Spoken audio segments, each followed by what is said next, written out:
Hello and welcome. I'm so glad you're here tonight. Before we begin our journey to the sea, if these stories bring you peace, I'd be grateful if you'd take a moment to like this video and subscribe to the channel. It helps others find their way to the cottage too. But for now, let everything else fade away. Tonight, we're going to a place by the ocean, a place you once knew, a place that's been waiting for you to return. Grandmother's cottage by the sea. Let's take a few moments to prepare your body for rest. Find your most comfortable position. Adjust your pillows. Settle in. You're safe here. You're exactly where you need to be. Take a gentle breath in through your nose. Hold it softly and release it slowly through your mouth. Good. One more time. Breathe in slowly and deeply. Hold for a moment and let it go, releasing any tension you've been carrying. Your shoulders drop away from your ears. Your jaw relaxes, teeth slightly apart. Your tongue rests softly in your mouth. Your eyes are gently closed. There's nothing you need to see right now. Just my voice, just the story, just the peace. Feel your body becoming heavy, your legs, your arms, your whole body sinking into comfort. There's no hurry here, no urgency. We have all the time the tide allows. And now, when you're ready, come with me. We're going to the cottage. You're standing on a narrow coastal road. The afternoon is fading toward evening. The sun is low in the western sky, beginning its descent toward the horizon. The air smells of salt and seaweed, of pine trees and wild roses, of that particular combination of scents that means ocean and home. You can hear it already, the waves, that eternal rhythm, rolling in, rolling out, the heartbeat of the earth, the breath of the sea. You're here, finally. After so long, you've come back to Grandmother's cottage. The path to the cottage is gravel, mixed with crushed shells. They crunch softly under your feet as you walk. White and pink shells, smoothed by the sea, now part of this path that leads to the door. On either side of the path, wild roses grow, beach roses, with their simple pink blooms and sweet scent. They've been here forever, surviving salt spray and storms, blooming faithfully every summer. You reach out and touch one bloom gently. Soft petals, the scent on your fingers now, mixing with the salt air. The cottage appears ahead. It's exactly as you remember it, or perhaps even more beautiful than memory allowed. Small, simple, perfect. White clapboard siding, weathered slightly gray by years of wind and salt. Each board showing its age with grace, with character, the way things by the sea always do, wearing their years as beauty rather than decay.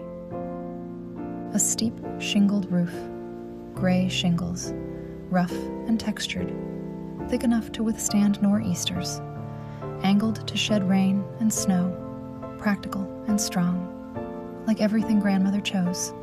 Nothing fancy. Everything lasting. 2 windows flank a blue painted door. The blue is weathered too, faded to a soft, powdery shade. The color of hydrangeas, the color of the sky just after sunrise, the color of peace. A small porch runs across the front. A railing painted white. 2 wooden posts holding up the porch roof. Everything solid, everything enduring, everything speaking of shelter and welcome. Smoke rises from the stone chimney, just a thin wisp, gray-white against the darkening sky. Someone has been here, recently, preparing for your arrival. Or perhaps the cottage simply keeps itself ready, waiting for those who need it, waiting for you. You stand on the path for a moment longer, just looking, feeling something in your chest. Gratitude, maybe, or relief, or homecoming, or all 3 at once. That feeling of arriving somewhere that matters, somewhere that holds pieces of who you are. You climb the 3 wooden steps to the porch. The boards are worn smooth, their grain raised by weather and footsteps, slightly warped by time and moisture, but solid, safe. They creak softly under your weight. A welcoming sound.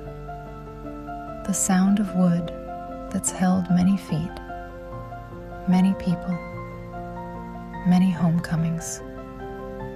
A wicker chair sits on the porch, its weave darkened and softened by salt air and years. An old quilt is folded over its back, faded but clean. Blues and whites in a pattern you recognize. A wedding ring. Grandmother made this, or someone like her. Made it for warmth, for beauty, for love made tangible in fabric and thread. For later, you think, for sitting here in this chair, wrapped in this quilt, watching the stars come out over the ocean, for listening to the waves in the darkness, for being held by all of this.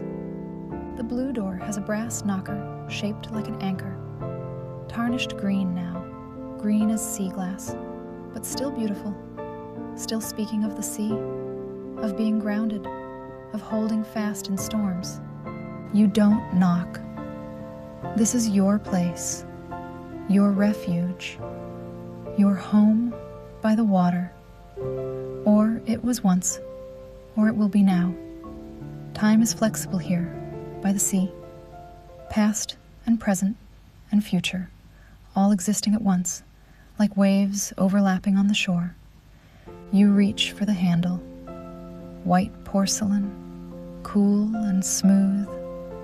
You turn it, hear the latch release, feel the door give way, and you step inside.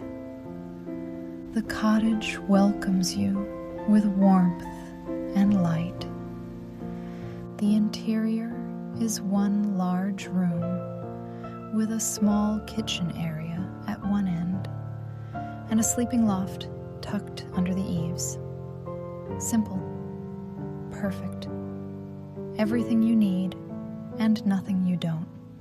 The way life should be, the way life is here. The walls are whitewashed wood, planks running horizontally, each one slightly different in width and color. White paint over bare wood, applied generations ago and refreshed when needed. The white is not stark. It's softened by time, by light, by the moisture in the air. It glows gently, reflecting the fire, holding the warmth. The floor is made of wide pine boards, worn smooth and golden with age. You can see the wear patterns, where people have walked, where furniture has sat, where life has happened. The boards are beautiful in their imperfection, slightly wavy, gaps between some of them, knots darkened by time. Real wood, honest wood, wood that has been here since the cottage was built, holding everything up, bearing everything patiently. A few braided rugs cover parts of the floor, blue and white, to match everything in the cottage. The braids are thick and soft, made from old fabric, old clothes, old linens, everything given new life, everything saved and treasured and transformed into something useful and beautiful. Against the far wall, a stone fireplace. Each stone is rounded, smoothed by water. River stones, probably, or beach stones, gathered over time, chosen for their shapes and colors, gray and brown and mottled, fitted together with skill and patience. The hearth is wide and low, easy to sit beside, easy to warm yourself at. A fire is burning there, small but steady. Driftwood, you can tell by the colors of the flames, blues and greens mixed with orange and gold. The wood from the sea burns differently. It's absorbed salt, minerals, the essence of ocean. When it burns, it releases colors. It releases light. It releases the memory of waves. The smell of the fire is wonderful. Wood smoke, yes, but also something else, something clean and wild. The smell of driftwood burning is like nothing else.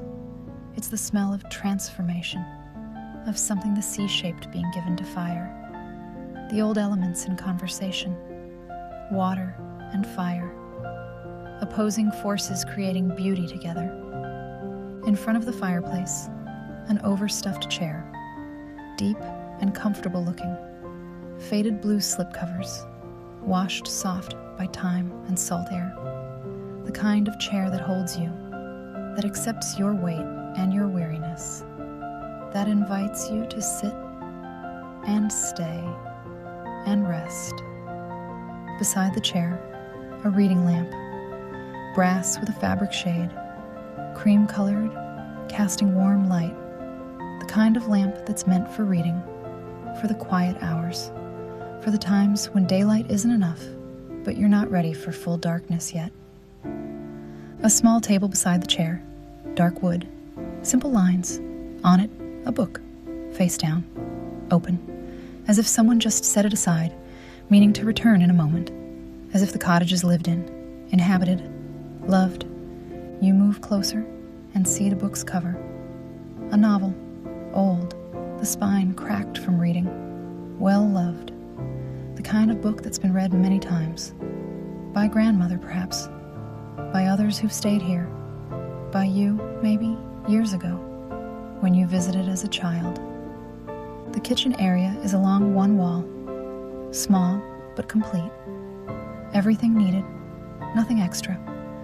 An old enamel sink, deep and white, with a few chips showing the dark iron underneath. The faucet is brass, tarnished green like the door knocker. The handles say hot and cold in faded letters. Above the sink, a window. Of course, every kitchen should have a window, especially a kitchen by the sea. You need to see the weather, the light, the ocean. You need that connection. Open shelves hold dishes, blue and white pottery, simple patterns, plates and bowls and cups, a sugar bowl with its lid, a cream pitcher, a butter dish, everything matching or nearly so, everything chosen with care, everything speaking of a time when dishes mattered, when setting a table was an act of intention, of making ordinary meals feel special. A small stove stands against the wall, old but clean, white enamel with black handles, 4 burners, an oven below, simple, reliable, the kind of stove that will heat a kettle, bake bread, warm soup, all you need, all anyone needs, really. Beside the stove, a small counter, dark wood, worn but clean. And on the counter, you notice now a bread box, cream-colored metal with a hinged lid, the kind from the 50s, the kind grandmother had, the the kind that keeps bread fresh and protected. And windows. So many windows, all facing the ocean. This is the gift of the cottage, you realize. Not comfort, though there's that. Not shelter, though there's that too. But this, the ocean, framed and presented. The ocean brought inside. The ocean made part of your life here, part of every moment, part of every breath. The light that comes through the windows is golden now. Late afternoon light, thick and honey-colored. Substantial light. Light you could almost touch. It falls in rectangles across the floor, slowly moving as the sun descends, slowly changing. The light measuring time without clocks, without urgency, just showing, gently, how the day progresses, how everything moves forward, how the earth turns. But it's the view through those windows that stops you, holds you, fills you completely. The ocean. The ocean. You move to the largest window and simply look. The sea stretches before you, vast and eternal, gray-blue and moving, always moving. The surface catches the lowering sun, creating paths of gold across the water. The waves roll in steadily, rhythmically, breaking white on the beach below the cottage. The beach is narrow, sand and stones and shells, a few pieces of silvered driftwood, empty, peaceful, yours. Beyond the beach, the water. Beyond the water, the horizon. That line where sea meets the sky, clear and distant and infinite. You could watch this forever. But there's work to do. Pleasant work. The work of arriving. The work of settling in. You turn from the window, though it's hard to look away. First, you open the other windows, all of them. The cottage needs the ocean air, needs the sound of the waves to fill it, needs the salt breeze to move through.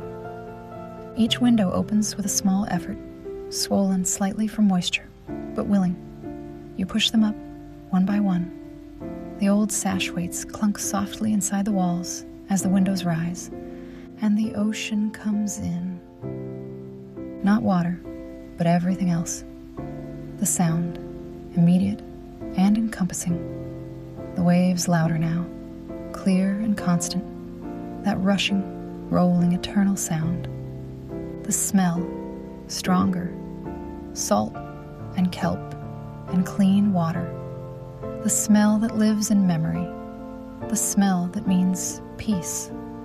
The air moving through, ruffling the curtains, stirring your hair, cool and fresh and alive.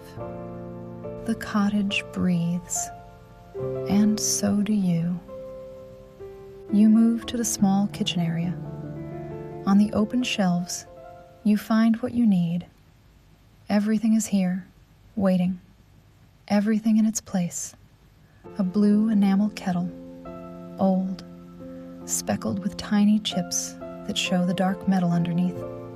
The kind of kettle that's been used thousands of times, that knows its job, that has boiled water for tea and coffee and soup, that has whistled its song through countless evenings in this cottage. A ceramic teapot, white with a pattern of blue flowers, delicate flowers, hand-painted perhaps. The glaze is crazed, fine lines covering the surface, the mark of age, of being heated and cooled, of a long life of service. The pot is perfect, despite the crazing. Maybe because of it, beauty that comes with use, with time, with being needed. A cup and saucer that match the teapot, white with blue flowers. The cup fits your hand perfectly when you lift it. The saucer has a chip on the edge, tiny, barely visible. A story there, probably. A moment of carelessness or accident long ago. But the dish remains, still useful, still beautiful, still here. The kettle needs filling. You turn on the tap at the sink. The faucet creaks slightly, the handles stiff from salt air. But they turn. The water runs cold at first, then steady and clear. Well water, you think. You can taste it without tasting it, just by the way it looks, the way it flows. Sweet water, clean water, water pulled up from deep in the earth, filtered through layers of sand and stone and time. Not city water, not treated water. Water the way it's meant to be. You fill the kettle, watching the water level rise, hearing the sound change as the kettle fills, from a light trickle to a deeper sound. Musical, alive, just water filling a kettle, but somehow important, somehow meaningful, because you're here, because you're doing this simple thing in this particular place. You place the kettle on the stove. The burner grate is cast iron, solid and heavy. The kettle sits perfectly, as if it's found its home. The stove is old, but works perfectly. White enamel with black knobs and trim. The kind of stove from the 50s. The kind that lasts forever. The kind that doesn't break because it's built simply, honestly, with no unnecessary parts. Just what's needed. Just what works. You turn the knob. Click, click, click. Then whoosh as the gas catches. The flame blooms blue under the kettle. Perfect blue. The color of hottest flame. The color of heat becoming light. While the water heats, you explore the cottage slowly. There's no hurry. The water will take the time it takes. The tea will wait. Everything will wait. That's one of the gifts of being here. Time softens, becomes less urgent, becomes something you move through rather than something that chases you. You move around the room, touching things, looking at things, learning the cottage, remembering it, making it yours again, or for the first time.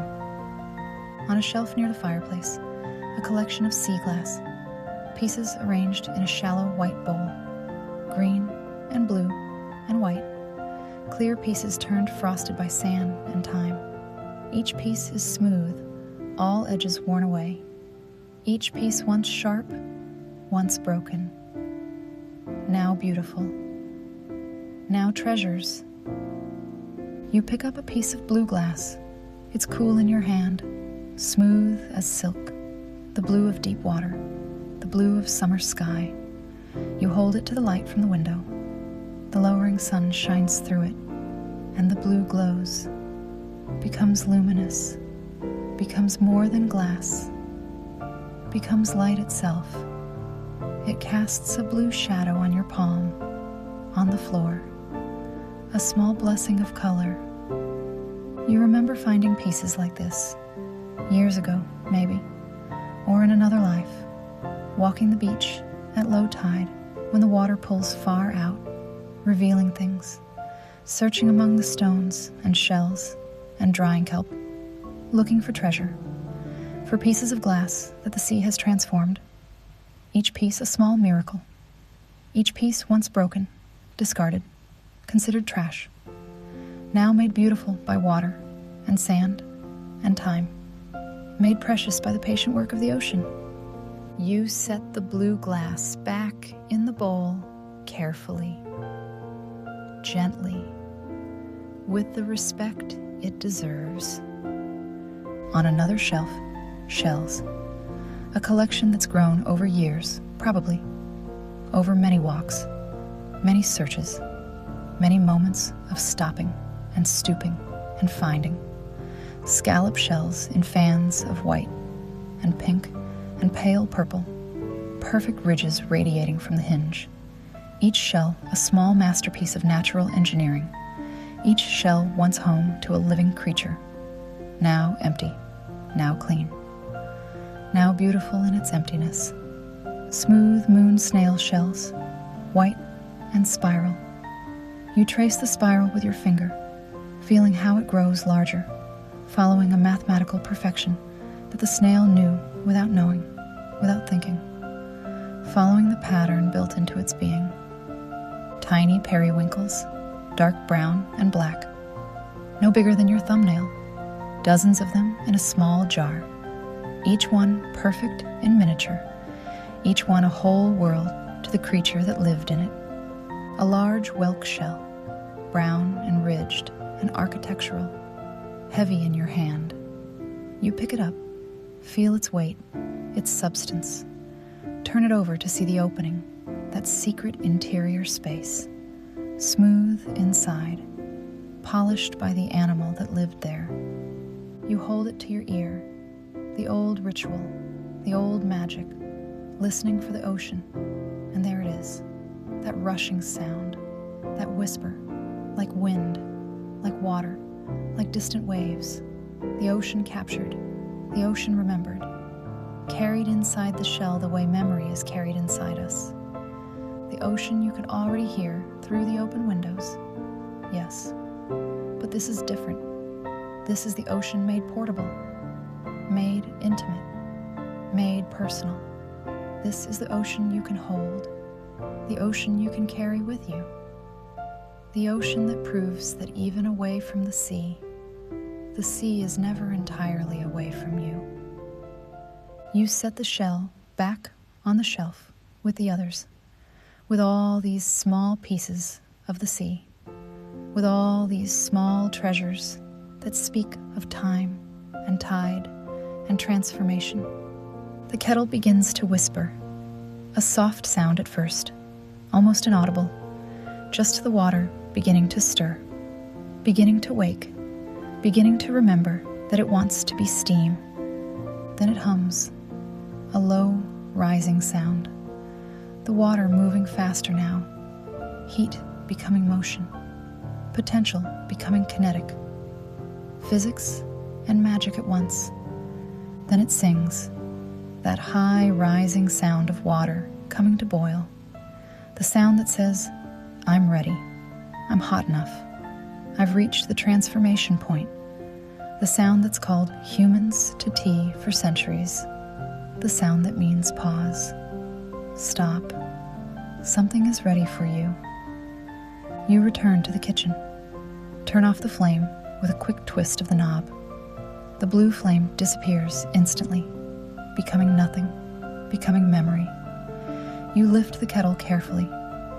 It's hot, heavy with boiling water.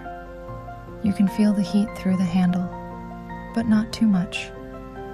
Just enough to know it's alive. It's ready. In a small tin on the shelf, you find tea. Loose tea, the real kind. Black tea, leaves and stems and buds mixed together. You open the tin and smell it. The scent rises out, dark and rich and complex. Tea from far away, probably. From mountains in some other country. From plants that grew in mist and altitude. From hands that picked and sorted and processed. All that work and distance and time brought here, to this tin, to this kitchen, to this moment. You spoon some into the white teapot with its blue flowers, a generous spoonful, maybe two. You want the tea strong. You want it dark and rich and real, not weak, not pale, tea that knows it's tea. You pour the boiling water over the leaves. They swirl and dance in the current, rising and falling. The water begins to change color immediately, giving itself to the leaves, taking the tea into itself, becoming something more than water, becoming tea.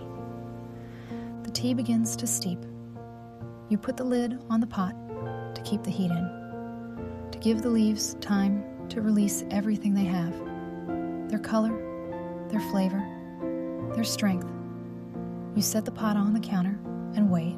While the tea brews, you notice other things on the counter, things you missed in your first looking, or things that appeared, or things that were always here, waiting for you to need them.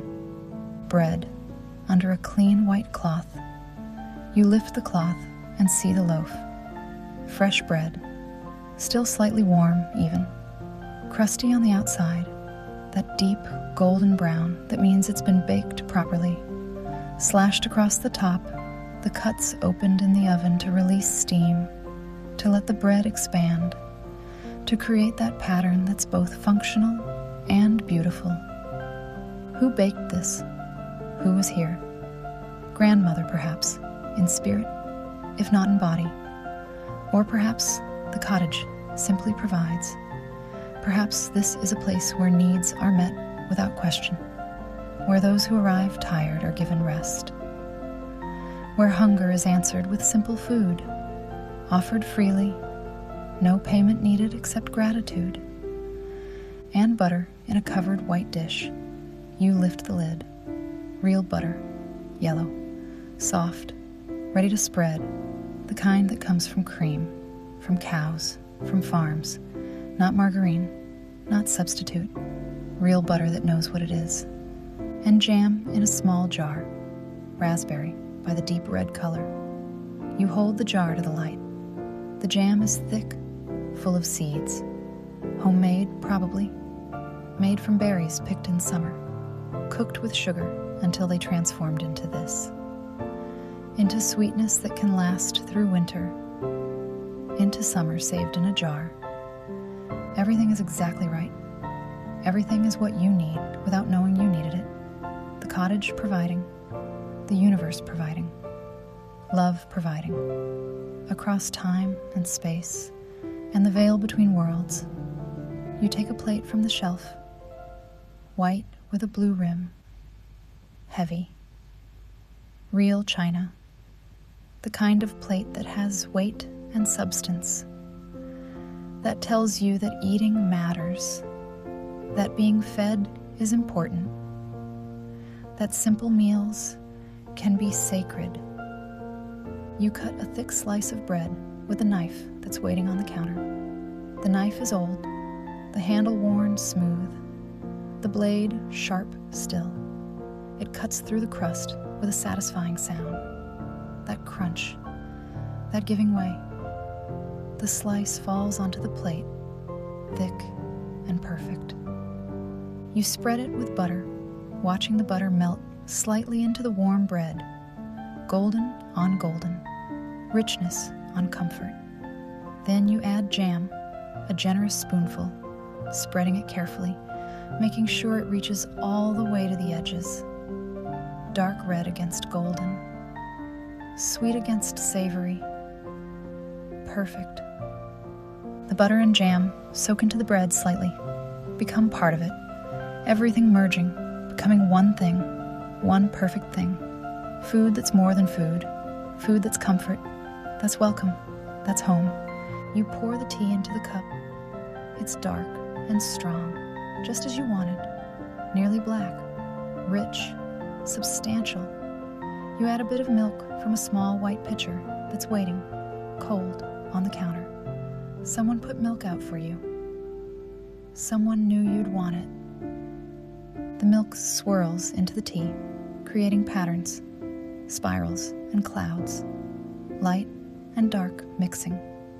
The tea turns the color of driftwood, the color of sand, the color of seashells in shadow, the color of perfect tea.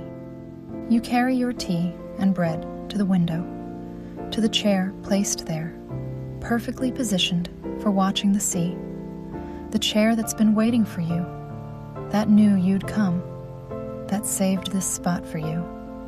You sit. The chair is comfortable, worn into a shape that accepts you, holds you, understands. You eat your bread slowly, tasting the butter, the raspberry sweetness. Simple food, perfect food. You sip your tea, hot and strong and comforting. It warms you from the inside as the fire warms you from without. And you watch the ocean. The sun is lower now. The light has changed from gold to something more complex. Gold mixed with rose, rose mixed with lavender. The sky is beginning its evening performance, the daily miracle of sunset. The waves continue their rhythm, rolling in, spreading up the beach, pulling back, pause, rolling in again, never stopping, never changing, the most reliable thing in an unreliable world. You can see individual waves now, how each one is different. This one, tall and strong, breaking with a crash. That one smaller, gentler, whispering onto the sand. But all of them part of the same motion, the same tide, the same sea. There's a seagull flying low over the water, white wings catching the light. It calls, that lonely, beautiful cry. Then another answers, and another. The gulls are settling for the evening, finding their places for the night. You finish your tea. Set the empty cup on the small table beside your chair. You don't want to move, but the ocean is calling. The beach is waiting. You stand slowly. Your body is relaxed now. The tea and bread have settled you. The rhythm of the waves has already begun its work, synchronizing with your breathing, with your heartbeat. You move to the blue door. Open it. Step out onto the porch. The air has cooled slightly. The breeze is stronger here, unprotected by walls and windows. It lifts your hair, touches your face. The ocean speaking to you in wind. You walk down the porch steps. Follow a sandy path through beach grass to the shore. The sand is cool under your feet, soft and giving. You can feel small shells mixed in with the sand, tiny fragments of something that once lived in the sea, now part of the beach, part of the cycle. You walk to the water's edge, not into the water, just to where the waves end their journey, where the sea meets the land. The waves roll in and spread at your feet. The very edge of the ocean, the foam white and lacy, the water clear. You can see small stones through it, smoothed and rounded by endless tumbling, gray and brown and pink. You stand there at the edge of everything, land behind you, ocean before you, sky above, everything vast, everything eternal, and you, small in the middle of it all, small and somehow exactly the right size, exactly where you belong. The sun is touching the horizon now. The entire western sky is alive with color, orange and pink and purple and gold. The clouds have caught fire. The ocean reflects it all, doubling the glory. Sky and sea in conversation, speaking in colors. You watch as the sun slowly sinks, lower, lower, half gone, 3/4, just a sliver of gold at the horizon's edge, and then it slips below, gone. But the light remains, the sky still glowing, the afterglow that's often more beautiful than the sunset itself, soft, gentle, peaceful, the first star appears, a single point of light in the darkening blue. You turn and walk back to the cottage. The path is familiar now, though you've only walked it once this evening. Some paths become known instantly. Some places feel like home the moment you arrive. Back inside the cottage, the fire has burned down to coals. You add another piece of driftwood. It catches quickly, flames blue and green. The light dances on the whitewashed walls. You light the oil lamps. There are 3 of them, one on the table by the reading chair, one on the kitchen shelf, one hanging from a beam in the center of the room. They glow golden, warm. The firelight and lamplight combine to fill the cottage with a soft, amber light, the kind of light humans have known for thousands of years. Firelight and lamplight, the ancient lights, the comforting lights.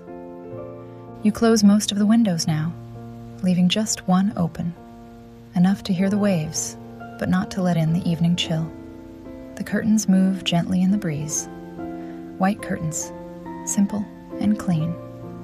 You move to the sleeping loft. A ladder leads up, sturdy and worn smooth. You climb slowly, carefully. The loft is small and low-ceilinged, cozy, safe. A bed takes up most of the space. An iron frame painted white. A thick mattress, white sheets and pillows. A quilt in shades of blue. Everything clean and fresh and inviting. A small window in the gable end looks out at the ocean. You can see the water from here, dark now, reflecting the last light of the sky. You can see stars beginning to appear. 1, 2, 5, more. They're coming out like flowers opening, like lights being lit across the universe. You're tired now, genuinely tired. The good tired that comes from traveling, from arriving, from settling in. The tired that means rest will be deep and good. You turn down the quilt, slip between the sheets. They're cool and smooth. The weight of the quilt settles over you, heavy, comforting, holding you gently to the earth. From here, from this bed, you can see through the window, see the stars, see the dark line where ocean meets sky, see the small sliver of moon rising, thin and bright, and you can hear the waves, clearly, constantly, that rhythm that has no beginning and no end, rolling in, rolling out, rolling in, rolling out, like breathing, like a heartbeat, like the most fundamental rhythm of existence. Your own breathing begins to match it. Slow, deep, steady. In with the wave rolling in, out with the wave rolling out. Your body relaxes completely. Your mind releases its grip on thoughts, on worries, on the day. Everything falls away except the sound of the sea and the feeling of being held by this bed, this cottage, this place. You are safe here. You are home. You are exactly where you need to be. The cottage stands solid around you. The fire glows downstairs. The lamps burn gently. The ocean continues its eternal conversation with the shore. And you are drifting now, floating, like being held by water, like being rocked by waves. Sleep is coming. You can feel it approaching like the tide. Inevitable, natural, perfect. The waves continue. Your breathing continues. Everything flows together. Ocean and breath and heartbeat and sleep. The stars wheel slowly overhead, ancient and patient. The moon rises higher, casting silver on the water. The cottage creaks softly, settling for the night. And you are already more asleep than awake, already letting go, already surrendering to rest. The last thing you're aware of is the sound of the waves, that eternal sound, the sound that was here before you were born and will be here after you're gone, the sound that connects you to every person who has ever lived by the sea, who has ever found peace in the rhythm of water meeting shore. You are part of something vast and endless, and in this moment, that's not frightening. It's comforting to be part of the ocean's story, part of the great breathing of the world. Sleep now. The waves will continue. The cottage will keep you safe. The ocean will be here in the morning, still rolling in, still rolling out, still singing its ancient song. Let go. Let sleep take you like the tide takes the shore. Gentle, complete, natural. The cottage by the sea holds you in its peace. Grandmother's place, grandmother's love, still here, still surrounding you, still keeping you safe. The waves roll in. The waves roll out. And you sleep, deep and peaceful and safe. All night, the ocean keeps its rhythm, and in the morning, when light comes again, it will still be there, waiting, constant, forever. But for now, sleep. Just sleep. The waves know what to do, and so does your body. Rest now. You are home by the sea. Good night.